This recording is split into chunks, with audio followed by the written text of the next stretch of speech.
মায়ের নাম ছিল কুন্তী।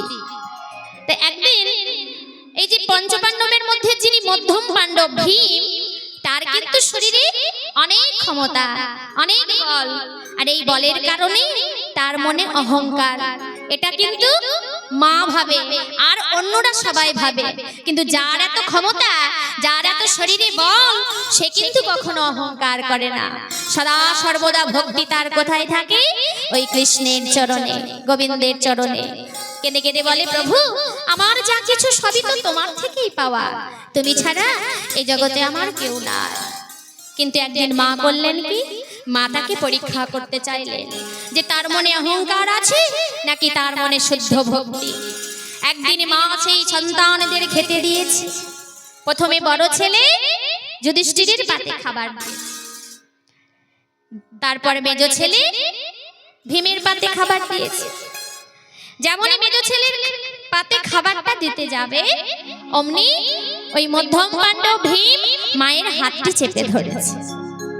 কুন্তী বলছে, কিরে বাবা ভীম, আমার হাতটা চেপে ধরলি যে?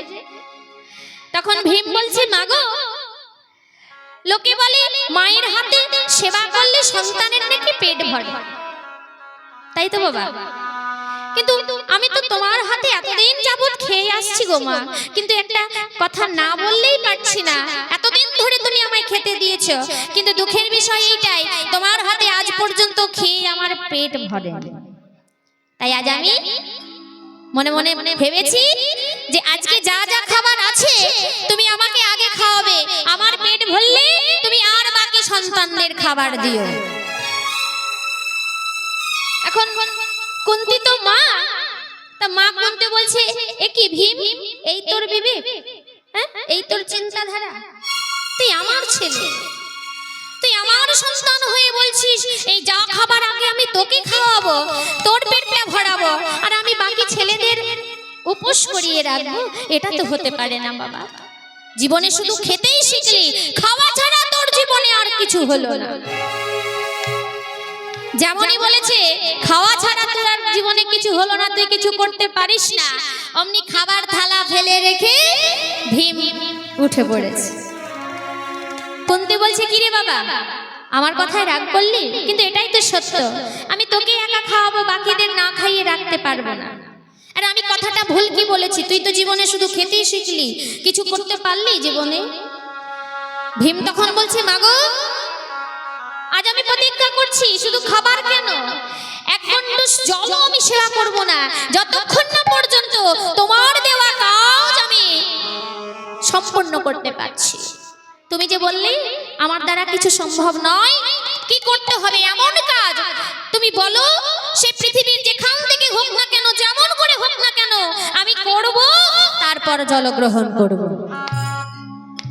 এইবার মা কুন্তী মনে মনে ভাবছে, ভীম রে, তোর গায়ে অহংকার, গায়ে প্রচুর ক্ষমতা বলে তোর মনেও এত অহংকার। আচ্ছা ঠিক আছে, দেখছি তোর অহংকার কি করে থাকে।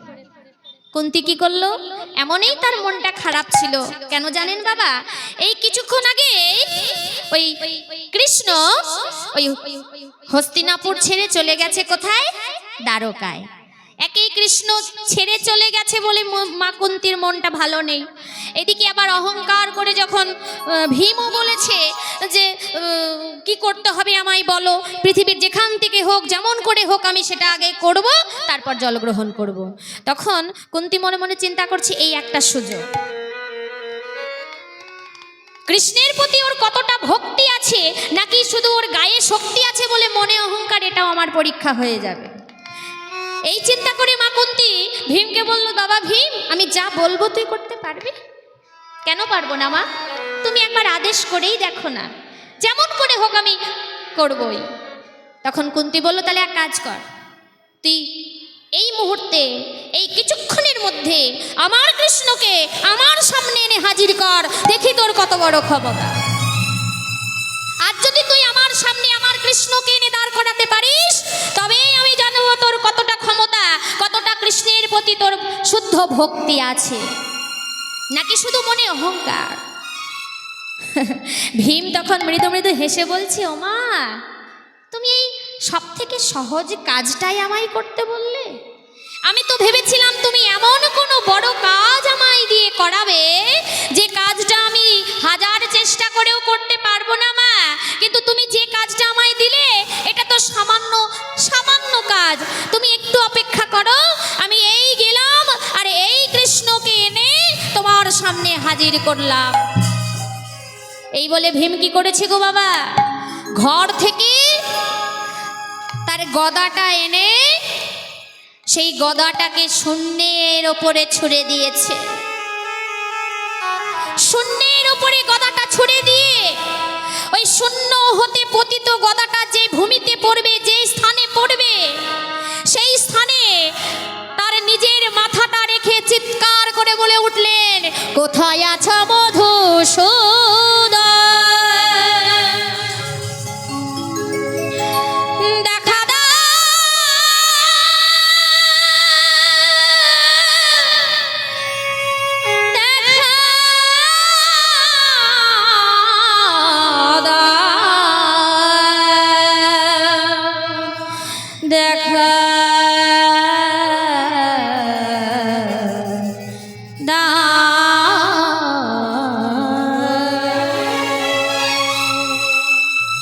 গদাটা পড়ছে আর ওই জায়গায় মাথাটা রেখে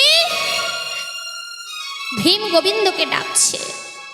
হ্যাঁ গো বাবা, সেই সময় গোবিন্দ সবে মাত্র দ্বারকায় পাটা দিয়েছে, দ্বারকায় ভেতরে যায়নি, দ্বারকার দুয়ারে পাটা দিয়েছে। সত্যভামা রুক্মিণী সোনার পাত্রে জল এনেছে, প্রভু আসছেন, চরণ ধৌত করে অন্দরমহলে নিয়ে যাবে। বিপদের বন্ধু, বিপদের মধুসূদন, ওই ভীমের বিপদ লক্ষ্য করে রুক্মিণী সত্যভামা জাম্ববতীকে বলে উঠলেন, ওগো আর চরণ ধৌত করে ঘরে গিয়ে লাভ নেই, আমাকে আবার এক্ষুনি হস্তিনাপুর যেতে হবে। সত্যভামা বলছে, প্রভু এই তো তুমি হস্তিনাপুর থেকে সবে মাত্র এই দুয়ারে পা রেখেছো, সিংহ দুয়ারে, আবার কেন যাবে প্রভু, ভেতরে চলো।